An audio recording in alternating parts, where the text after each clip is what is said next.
বিসমিল্লাহির বৃষ্টির দিনেই আমাদের বাড়িতে আজকে তো জ্বর হইলো রাত্রবেলা মোটামুটি। তো গাছপালা এভরিথিং সব কিছু কি একটা অবস্থা, যে আমাদের মেহেদি গাছ ডলে পড়ে গেছে গা। তারপরে এই পাশে আছে আমাদের পেয়ারা গাছ, এই জায়গাতে আছে লাল পেয়ারা, ওটা গাছ প্রায় হেলে গেছে। পাশাপাশি সেখানে আছে লেবু গাছ, তারপরে আমাদের সবজি খাকরু, প্লাস এখানে আমাদের কত বড় পেয়ারা গাছ, ওটা ওই ঝড়ের কারণে ভেঙে পড়লো।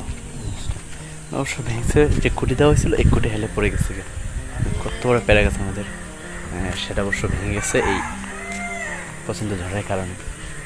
বৃষ্টির দিনে আমার বাড়িটা এত ভালো লাগে বলার মতো না। কত সুন্দর গাছপালা, চতুর্দিকে ফুল গাছ, আমাদের সবজি বাগান, এ পাশে একই সাথে আমার বাগান আছে। কিন্তু আমার কমলা গাছ, অবশ্য এই বছর কমলা এতটা আসে নাই, খুব খারাপ লাগলো। হ্যাঁ, হালকা হালকা ছোটো ছোটো কমলা এগুলো হইতেছে, সেটা বড় হবে। থেকে আবার আছে কাকুল গাছ, আম, যে আমার তো এটা হলো গা আমাদের খিউজে আম এটা। এরপরে খিউজে, এরপরে এটা হলো আপনাদের চিয়াংমাই, যেটাকে বলা হয় দুঃখিত, চিয়াংমাই গা কিং অফ চাকাপাত।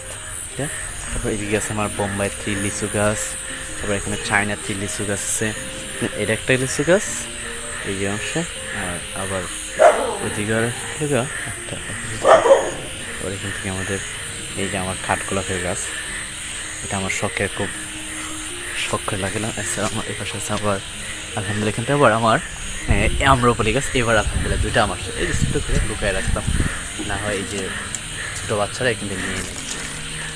এই লাগে আমার আম্রপালি গাছ। তারপর এদিকে আবার একটা মশলা গাছ, সালাপাতা গাছও আনলাম। আবার এখান থেকে আছে আমার আমের বাগান,